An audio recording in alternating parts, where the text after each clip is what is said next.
برادران ملت اسلامیہ، السلام علیکم ورحمۃ اللہ وبرکاتہ۔ الحمدللہ الحنان المنان الذي خلق الإنسان وعلمه البيان، والصلاة والسلام على رسوله سيد الإنس والجان وعلى آله وصحبه ذوي الخير والإحسان، أما بعد، فأعوذ بالله من الشيطان الرجيم، بسم الله الرحمن الرحيم، ألم يأن للذين آمنوا أن تخشى قلوبهم لذكر الله، صدق الله العظيم وصدق رسوله النبي الأمين المتين الكريم، ونحن على ذلك لمن الشاهدين والشاكرين، والحمد لله رب العالمين۔ آئیے کچھ عرض کرنے سے پہلے اپنی اور ساری کائنات کے مرکز عقیدت، آفتاب نبوت، مہتاب رسالت، ختم الرسل یعنی مولا کل جناب احمد مجتبی محمد مصطفیٰ صلی اللہ علیہ وسلم کی بارگاہ میں درود و سلام کا ہدیہ پیش کریں، پڑھیں بآواز بلند، اللہم صلی علی سیدنا و شفینا مولانا محمد بارک وسلم صلاۃ دائمۃ سرمدا ابدا۔ عزیزان مکرم، رب تعالیٰ قرآن مجید میں ارشاد فرماتا ہے، أَلَمْ يَأْنِ لِلَّذِينَ آمَنُوا أَن تَخْشَعَ قُلُوبُهُمْ لِذِكْرِ اللَّهِ، کہ کیا ایمان والوں کا وہ وقت نہ آیا کہ اللہ کا ذکر سنتے ہی ان کے دل کانپ اٹھیں، اللہ کا ذکر ہوتے ہی ان کے دل ہل جائیں۔ عزیزان مکرم، آج بات کرنی ہے خوف کے حوالے سے، خشیت ربانی، اللہ رب العزت کا خوف۔ اس کے سلسلے میں رسول اعظم صلی اللہ تعالی علیہ وسلم کی ایک پیاری حدیث میں آپ کو سنا دوں کہ پیارے آقا صلی اللہ تعالی علیہ وسلم نے فرمایا کہ جس بندے کے آنکھ سے اللہ رب العزت کے خوف کی وجہ سے ایک بوند قطرہ گرا، مکھی کے منڈی کے برابر، اگر قطرہ بہا ہے تو اللہ رب العزت جہنم کی آگ سے اس کے چہرے کو محفوظ فرما دے گا، جہنم کی آگ سے۔ اور حضرت ابو بکر صدیق رضی اللہ تعالیٰ عنہ فرماتے ہیں کہ جب رب تعالیٰ کے خوف اور خشیت کی بات آئے تو رونا سیکھو، رویا کرو، اور اگر آنکھوں سے اشک جاری نہ ہو تو رونے جیسا چہرہ بناؤ، رونے جیسی حالت پیش کرو۔ اور حضرت حسن بصری رضی اللہ تعالیٰ عنہ آپ کے بارے میں فرمایا گیا کہ برسا برس گزر چکے تھے، آپ کے چہرے پر کسی نے مسکراہٹ نہ دیکھی۔ لوگوں نے پوچھا، حضور آپ مسکراتے کیوں نہیں، حالانکہ آپ تقوی پرہیزگار ہیں؟ کس کی بات کر رہا ہوں میں؟ حضرت حسن بصری کی۔ یہ کون ہے جن کے بارے میں کہا گیا کہ لاکھوں کی تعداد میں لا کر جب قحط سالی پڑتی تھی تو انہیں بیٹھا کر دعا کی جاتی تو بارش نازل ہوتی تھی؟ وہ حسن بصری کیوں نہیں مسکراتے تھے؟ ان سے جب پوچھا گیا حضور آپ مسکراتے کیوں نہیں، کہا میں اس لیے ڈرتا ہوں میری عبادتیں اپنی جگہ، میرے زہد تقوی اپنی جگہ، میں اس دن سے ڈرتا ہوں جس دن میرے منہ سے کوئی ایسا جملہ نکل جائے جس پر مولا میری گرفت کرے اور کہے حسن بصری تیرے تمام اعمال رد کر دیے گئے، میں اس دن سے ڈرتا ہوں۔ عزیزان مکرم، اسی لیے تو ایک شخص حضرت حسن بصری کی بارگاہ میں آیا اور آنے کے بعد عرض کرتا ہے حضور مجھے تعجب ہے اپنے آپ پر کہ مجھے عبادت میں لطف نہیں آتا۔ آج بہت لوگ ہیں جو اس بات کی شکایت کرتے ہیں کہ ہمیں عبادت میں لطف نہیں آتا، ہم نمازیں تو پڑھتے ہیں مزہ نہیں آتا، ذہن بھی بھٹکتے ہیں، ہمارے عجیب و غریب خیالات آتے ہیں، تمام تر جتنی بھی خفیہ خیالات ہیں اس میں ہی جاگتے ہیں۔ اسی طرح ایک شخص آ کر آپ کی بارگاہ میں کہتا ہے حضور مجھے تعجب ہے اپنی ذات پر، مجھے عبادت میں لطف نہیں آتا۔ مسلمانوں، انہوں نے جو جملہ فرمایا، کہا شاید تو نے کسی ایسے شخص کو دیکھ لیا جو اللہ رب العزت سے نہیں ڈرتا، تو نے کسی ایسے شخص کو دیکھ لیا ہے جو اللہ رب العزت سے نہیں ڈرتا۔ عزیزان مکرم، رب تعالیٰ سے ڈرنا، اللہ رب العزت سے خوف کرنا، خوف یہ دو طرح کا ہوتا ہے۔ میں آپ کو سمجھاؤں. ایک استاد اگر اپنے بچے کو سبق دے اور شاگرد کو کہے مجھے یہ سبق سنانا ہے، تو وہ دو چیز کی بنا پر سبق سنائے گا. یا تو خوف ایک ہی ہے لیکن اس کا سبق دو بنے گا. ایک یہ بنے گا کہ اگر استاد کو میں نے سبق نہیں سنایا تو استاد ناراض ہو جائیں گے، ایک یہ سبب. دوسرا سبب یہ بنتا ہے کہ اگر استاد کو ہم نے سبق نہ سنایا تو استاد زجر و توبیخ کرے گا، استاد مارے گا. ایک طرف سزا کی اور دوسری طرف ادب کی، یہ دونوں چیز سبب بنا خوف کا. سیم سچویشن، سیم حالت بندے کی ہوتی ہے. جب کوئی گناہ وہ کرے تو اب اس کے اندر خوف پیدا ہو تو دو میں سے ایک سبب بنے گا. یا تو وہ اللہ رب العزت کے عذاب سے ڈر کر کرے گا کہ مولا کی بارگاہ میں منہ کیا دکھاؤں گا، کس یہ سے حاضر ہوں گا.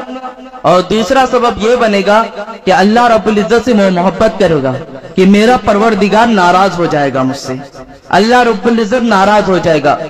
عزیزان مکرم، یہی وجہ تو ہے انبیاء علیہ السلام معصوم عن الخطا ہیں، ان سے گناہ سرزد نہیں ہو سکتا، لیکن اس کے باوجود ان کی آب گریہ اتنا زیادہ ہویا کرتی تھی. حضرت داؤد علیہ السلام کے بارے میں ملتا ہے کہ جب آپ رویا کرتے تھے، جب آپ روتے تھے تو زمین اتنی تر ہو جایا کرتی تھی کہ جس طرح کسی زمین پر مسلسل بارش نازل ہوتے رہے، وہاں گھاس اگ جاتی ہوئے آپ کے رونے کی وجہ سے وہاں گھاس نکل آیا کرتی تھی. یہ عالم ہویا کرتا تھا حضرت داؤد علیہ السلام. اور آپ کی یہ خوف کے بارے میں ہے کہ جب آپ مجمع میں بیان کیا کرتے تھے ہزاروں کی تعداد میں جنازے اٹھ جایا کرتے تھے، محض آپ کے اندر اتنا خوف ہوا کرتا تھا. عزیزان مکرم، یہ خوف و خشیت کا پیدا ہونا، اللہ رب العزت کی بارگاہ میں گریہ گزاری کرنا، یہ بڑی ہی اہمیت کا حامل ہے. بندے کی آنکھ سے اگر ایک قطرہ بھی خوف سے نکل جائے اللہ رب العزت کی خوف سے ایک بھی قطرہ نکل گیا تو محشر میں بڑی اہمیت رکھتا ہے. بلکہ میں بتاؤں، حضور صلی اللہ تعالی علیہ وسلم فرماتے ہیں محشر میں لوگوں کی جانب ایک آگ بڑھتی ہوئی آئے گی، اسے بجھانے کی کوشش کریں گے، دور کریں گے، لیکن نہ ہو سکے گا. یہاں تک کہ جبریل علیہ السلام ایک پیالے میں پانی لے کر آئیں گے اور اس آگ پر چھڑکیں گے، وہ آگ سرد ہو جائے گی. پھر پوچھا گیا وہ آگ ہے کیا، اس سے آگ سے بجھایا کس کے ذریعے گیا؟ کہا یہ وہ پانی ہے جو دنیا میں بندے اپنے خوف سے، اللہ رب العزت کی خوف سے بہا دیا کرتے تھے، یہ وہ پانی ہے. عزیزان مکرم، اور خوف کے بارے میں بتاؤں ان صحابہ کے بارے میں کہ جنہیں دنیا میں بشارت بھی دی گئی ہیں. بشارت ملنے کے بعد عشرہ مبشرہ میں سے حضرت ابو بکر صدیق رضی اللہ تعالیٰ عنہ دنیا میں بشارت دی گئی کہ یہ جنتی ہیں. لیکن ایک مقام پر آپ بیٹھے ہوئے ہیں، درخت کے نیچے بیٹھے ہیں، ایک چڑیا اڑ کر آئی، درخت پر بیٹھی اور پھر اڑ کر دوسرے درخت پر چلی گئی. تو آپ کہتے ہیں یہ چڑیا مجھ سے کتنی زیادہ اچھی ہے، کتنی خوش نصیب ہے کہ تیرا تو کوئی حساب نہیں ہوگا. ہم ہائے افسوس، ہمیں تو اللہ کی بارگاہ میں حاضر ہونا ہے اور اللہ کی بارگاہ میں حساب بھی دینا ہے. اسی طرح حضرت عمر رضی اللہ تعالیٰ عنہ ہاتھ میں مٹی کا ڈولا لیتے ہیں اور اٹھا کر پھر چھوڑتے ہیں، زمین سے اٹھا رہے پھر چھوڑ لیں، زمین سے اٹھا رہے پھر چھوڑ لیں، اور ہر بار ایک ہی جملہ کہتے ہیں کاش کہ میں مٹی کا ڈھیلا ہوتا، کاش کہ میں مٹی کا ڈھیلا ہوتا، اللہ رب العزت کی بارگاہ میں مجھے حاضر نہ ہونا پڑتا.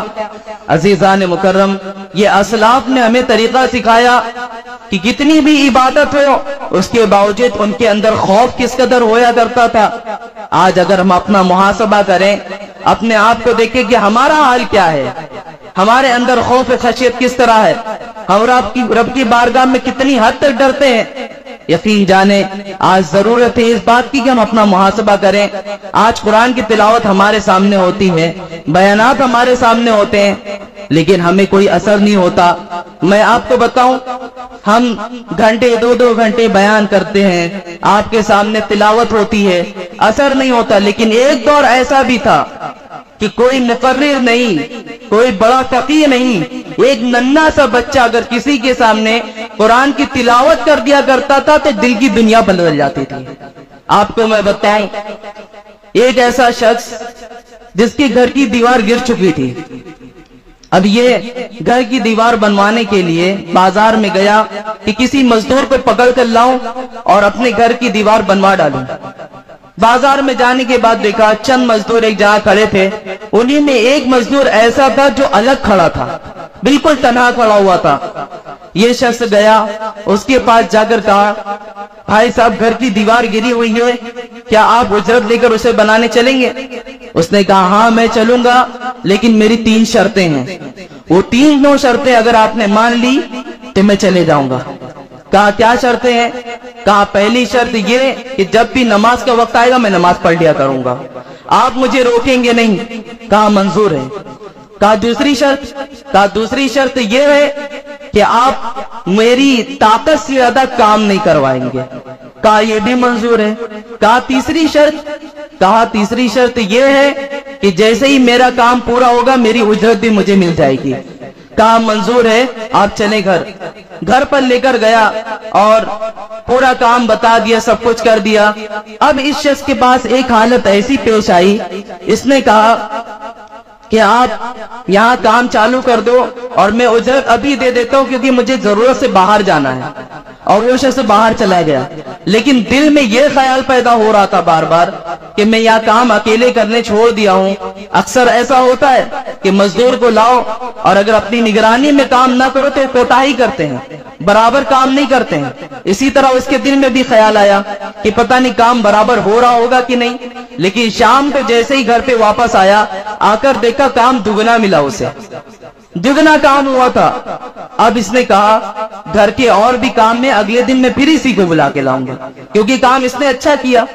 اگلے دن جب بازار میں گیا، بازار میں جانے کے بعد اس نے دیکھا دوسرے مزدور تو کھڑے لیکن یہ نظر نہیں آ رہا ہے، یہ دکھائی نہیں دے رہا تھا۔ یہ ان مزدوروں کے پاس گیا اور جانے کے کہا کہ فلاں شخص جو وہاں کونے میں کھڑا رہتا تھا وہ دکھ نہیں رہا، وہ ہے کہاں؟ کہا حضور وہ ہفتے میں ایک ہی دن کام کرتا ہے، باقی دن چھٹی پر رہتا، وہ صرف ایک دن۔ کہا وہ ہے کہاں؟ کہا وہ یہاں نہیں، جاؤ میدان میں دیکھو ادھر کہیں ہوگا۔ وہ اس بازار سے نکل کر میدان میں گئے تو دیکھا زمین پر وہ بندہ لیٹا ہوا تھا۔ اس کے پاس گئے اور جا کر جیسے ہی اس کے جسم پر ہاتھ رکھا تو اس کا بدن تپ رہا تھا، بخار میں وہ ملوث تھا، اور اس نے دیکھتے ہی کہا تم اس طرح تپ رہے اور زمین میں لیٹے ہو سکے تو تم میرے گھر چلے جاؤ۔ اس نے کہا نہیں میں گھر نہیں جاؤں گا آپ کے۔ چندہ اصرار کیا، بار بار کہتا رہا کہ میرے گھر چلو میرے گھر چلو، لیکن اس نے کہا میں نہیں جاؤں گا۔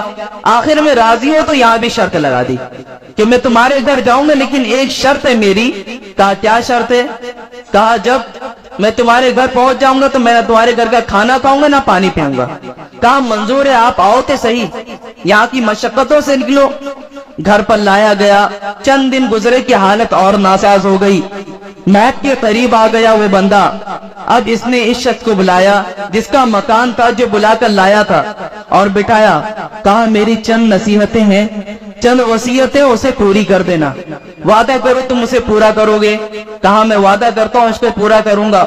کہا کیا وصیت ہے؟ کہا میرے پاس ایک انگوٹھی ہے، اسے تمہیں دینا ہوگا، اور ایک مسلح ہے اور ایک وصیت ہے، اور میری وصیت میں سے یہ بھی ہے کہ جب میں مر جاؤں تو میرے گلے میں پھندا ڈال کر تم کھینچنا اور کہنا یہ سب سے بڑا بندہ ہے، یہ ایسا شخص ہے جو اللہ رب العزت کا کہنا نہیں مانتا، ہمیشہ اللہ رب العزت کی فرمان کی نافرما برداری کرتا رہتا تھا۔ اتنا کہنا تھا کہ ہچکیاں بننے لگی، روح قفس عنصری سے پرواز کر گئی۔ یہ بندہ چیخ مارا اور رونے لگا۔ پھر آخر میں جب وصیت یاد آئی، وصیت یاد آنے کے بعد اس شخص نے کہا اب اس کو پورا بھی کرنا ہوگا۔ گلے میں پھندا ڈالا، پھندا ڈال کر جیسے ہی کھینچنا چاہتا تھا کہ غیب سے ندا آئی، خبردار، اللہ کے ولی کے ساتھ کوئی ایسا برتاؤ کرتا ہے، اللہ کے ولی کے ساتھ کوئی ایسا برتاؤ کرتا ہے۔ اتنا سننا تھا کہ ہاتھ پاؤں میں تھرتھری چالو ہو گئی، تھرتھرا اٹھا، بدن لرزا ہوا، آئی گئی بات ہوئی، اسے لے آ کر دفن کیا۔ اب جو چیزیں جو دینے کے لیے اس نے کہا تھا وہ حضرت خلیفہ ہارون رشید کے پاس دینا تھا، وہاں جا کر اسے دینا تھا۔ پتہ پوچھ کر ان کے محل پر گیا اور جا کر ملاقات کی۔ کہا حضور ایک بندے سے ملاقات ہوئی، اس نے یہ چیز دینے کے لیے کہا تھا۔ انگوٹھی دیکھی، دیکھتے ہی رونے لگے، اور مسلح دیکھتا ہے پھینکتے ہی رونے لگا۔ یہاں تک کہ روتے روتے آپ کی چیخ نکل پڑی. پھر کہا یہ بندہ ہے کہا اس کا تو انتقال ہو چکا ہے. اتنا سننا تھا کہ بے ہوش ہو گئے, اتنا روئے کہ بے ہوش ہو گئے. دوبارہ جب یہ واقعہ ہوا تو انہوں نے کہا حضور اب ہم رات کی تاریکی میں اس کی قبر پر جائیں گے. کہا ٹھیک ہے. رات کا اندھیرا ہوا, جب اس کی قبر پر گئے, قبر پر آتے ہی فوراً اس کی قبر سے لپٹ کر رونا شروع کر دیا. اب لوگ پھر حیران, وہاں دیکھ کر یہ بھی حیران کہ کیا بات ہے, انگوٹھی ہاتھ میں آئی پھر رونا شروع کر دیا, اور ادھر قبر پر آ کر لپٹ کر رونا شروع کر دیا. حضور ماجرا کیا ہے, کچھ سمجھ میں نہیں آ رہا ہے مجھے, آپ بتائیں. کہا یہ جس کی قبر ہے وہ کوئی اور نہیں, میرا خود کا صاحبزادہ تھا, میرا اپنا بیٹا تھا. دراصل حال ایسا ہوا کہ یہ بڑا ہی عیاش قسم کا تھا, بڑی عیاشیوں میں ملوث رہتا تھا, دن رات گناہوں میں ملوث رہتا تھا. یہاں تک کہ ناچ گانا, موسیقی, لڑکی بازی اس کا پیشہ تھا, شباب کباب اس کا پیشہ تھا. ایک دن یہ اپنے گھر سے نکل رہا تھا, محل سے باہر آ رہا تھا کہ راستے کے کھیلنے والے بچے نے ایک آیت کی تلاوت کی. وہ کون سی آیت جو میں نے خطبے میں پڑھی, الم یعنی للذین آمنوا ان تخشع قلوبهم لذکر اللہ, کیا ایمان والوں کا وہ وقت نہ آیا کہ اللہ کا ذکر سنتے ہی وہ خوف زدہ ہو جائے. یہ آیت سننا تھا کہ اس نے چیخیں ماری اور چلا چلا کر کہنے لگا ہاں آ گیا وہ وقت, ہاں آ گیا وہ وقت, میں اللہ کے خوف سے لرز گیا اور چیخ مار کر نکل گیا. آج تک مجھے پتا نہیں چلا, تو آ کر بتایا تو مجھے پتا چلا کہ آج اس کی یہ حالت ہے. عزیزان مکرم, اتنی بڑی آپ کو میں نے ایک کہانی سنائی, ایک واقعہ سنایا. عرض کیا کرنا تھا اس میں کہ ایک بندے کا دل ہلا تو وجہ کیا بنی, مکتب کا ایک چھوٹا سا بچہ قرآن مجید کی تلاوت کیا, سنتے ہی دل ہل گیا. آج ہمارا کیا حال ہے, ہمیں کیوں احساس نہیں ہو رہا, ہمارے دل پر اثر کیوں نہیں ہو رہے ہیں. عزیزان مکرم, محاسبہ کرنے کی ضرورت ہے. جب باتیں کہی جائے اور وہ اثر نہ ہو تو اس کے سلسلے میں بھی کہا گیا کہ انسان جیسے ہی گناہ کرتا ہے, حدیث شریف میں بھی یہ بات موجود ہے, گناہ کرتے ہی دل پر ایک کالا نقطہ پڑ جاتا ہے, دل پر ایک کالا نقطہ پڑتا ہے.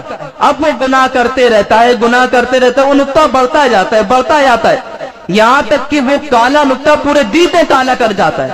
اب اس کے سامنے کیسی بھی بات کی جائے اب وہ اس پر اثر نہیں کرتی. یہاں تک کہ اب اس کی دوسری شکل یوں دکھاؤں جو نفس کے حوالے سے میں نے عرض کیا تھا, نفس کے حوالے سے کہ نفس امارہ, نفس مطمئنہ اور نفس لوامہ. نفس امارہ جب دل پورا سیاہ ہو جاتا ہے تو وہی نفس امارہ بن جاتا ہے. یعنی ہمارے سامنے نصیحتیں کی جائیں, ہمارے سامنے بیانات ہو, ہم پر کچھ اثر نہیں کرتے. آج حال ایسا ہی ہے کہ نفس ہمارا نفس امارہ ہو چکا ہے. گناہ کرنے کے بعد ہمارے اندر خیال بھی پیدا نہیں ہوتا کہ ہائے افسوس ہم سے کیا ہو گیا. اللہ رب العزت کا کوئی خوف نہیں, کوئی ڈر نہیں. اولیاء کرام سب سے زیادہ اسی سے ڈرا کرتے تھے, وہ اپنے نفس کا ہی تو محاسبہ کرتے تھے. انہیں جو خوف ستاتا تھا وہی کہ نفس ایسی چیز ہے, ایسی لایانی چیز ہے جو انسان کو برائیوں میں مبتلا کر جاتی ہے. اب یہی نفس امارہ, اس کو اگر سدھارنا ہے تو سدھارنے کا طریقہ یہی بتایا گیا جو ٹاپک ہے. اللہ رب العزت کی خوف سے جب بندہ خوف میں مبتلا ہوگا تو کرے گا کیا, سب سے پہلے وہی کرے گا کہ اللہ کی بارگاہ میں آئے گا, توبہ کرے گا. اور یہی سب سے بڑی چیز ہے, توبہ کرے. اب گناہ ہو جائے, انسان خطا